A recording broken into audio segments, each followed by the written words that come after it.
السلام علیکم ورحمۃ اللہ وبرکاتہ۔ تو آج ہم ایک اور پیراگراف جو درد کا مارا افسانہ سے لیا گیا ہے، آج ہم یہی پڑھیں گے۔ بہرحال رمضاں جو نے اپنے بیٹے سمد جو کو اس ہنر کے تمام اسرار و رموز سکھائے تھے۔ یعنی رمضاں جو نے اپنے بیٹے کو تمام راز و تمام وید و تمام پوشیدہ باتیں اس ہنر کے متعلق اپنے بیٹے سمد کو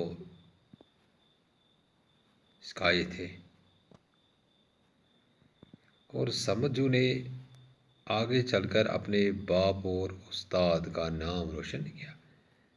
یعنی سمد اس کاریگری میں پوری طرح اتر سکا۔ بھنڈ کے دکانداری حلقوں میں یہ بات مشہور تھی کہ ایک دن سمد کے ہاتھ سے بنا ہوا سنہری کلگی والا جنگلی مرغ دیکھ کر ایک انگریز کرنل کی جوان لڑکی نے چٹاک سے اس کے کھردرے میلے کچیلے ہاتھوں کو بوسہ دیا تھا۔ یعنی ایک انگریزی کرنل کی بیٹی نے اس کے ہاتھوں کو بوسہ دیا۔ یہ کس کی بنا پر؟ کیونکہ سمد جو تھا وہ ایک ٹیلنٹڈ، ایک بہت ذہین کاریگر تھا، تو جس کی بنا پر اس نے اس کے کھردرے اور میلے ہاتھوں کو بوسہ دیا۔ سمد اور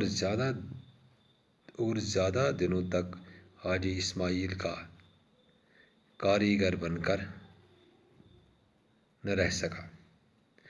سمد نے پھر حاجی اسماعیل کی نوکری وہ چھوڑ دی، کیونکہ چیزوں کے دام ایک دم بڑھ گئے تھے اور اس کا آبائی مکان جل چکا تھا۔ یعنی سمد کا مکان جو تھا، باپ کا جو مکان تھا، وہ جل چکا تھا۔ اب کی اس کی حالت جو تھی وہ خراب تھی، اور گیلی لکڑی کے کڑوے کسیلے دھویں سے اس کی ماں کو شاہی بیماری لگ گئی تھی۔ یعنی اس کی ماں جو تھی اس کو تپدک بیماری میں وہ مبتلا ہو گئی تھی۔ ڈاکٹر رالنس کی فیس بلکاک در اور احمد جو شہداد جیسے رئیس ہی ادا کر سکتے تھے۔ سمد جو تھا وہ غریب تھا، وہ بڑے بڑے ڈاکٹروں کا فیس جیسے ڈاکٹر رالنس کی فیس نہیں بھر سکتا تھا۔ سمد مال بنا کر پہلے تو مختلف دکانداروں کو دیتا رہا، پھر گھگری بل کے ہاؤس بوٹوں میں رہنے والے انگریزوں کو بیچتا رہا۔ یعنی اپنے بل بوتے پہ وہ اب یہ بزنس کرنے لگا، جو خود وہ چیزیں بناتا تھا اور پھر ان کو بیچتا تھا۔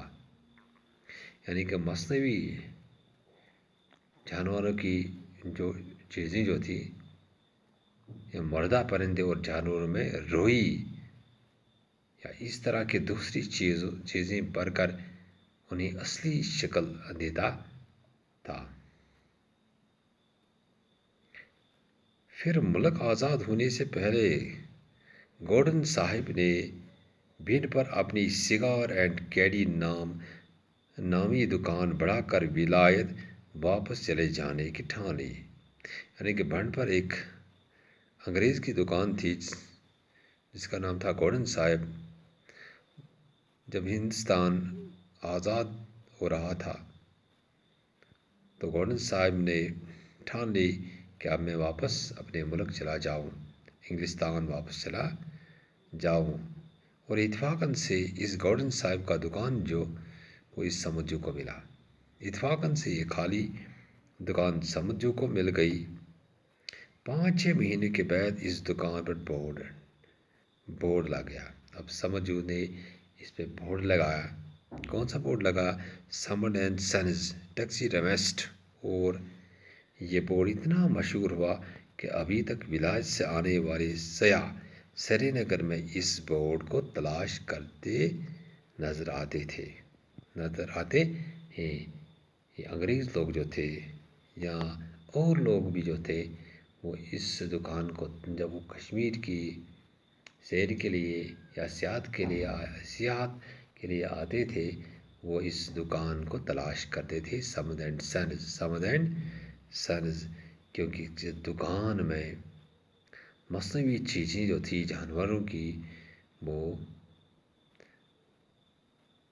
وہ ملتے تھے۔ کچھ سمت کی فنکارانہ مہارت کا کرشمہ تھا۔ سمت جو تھا اس میں یہ ہنر جو تھی، یہ ماہرانہ ہنر جو تھی بہت کافی تھی۔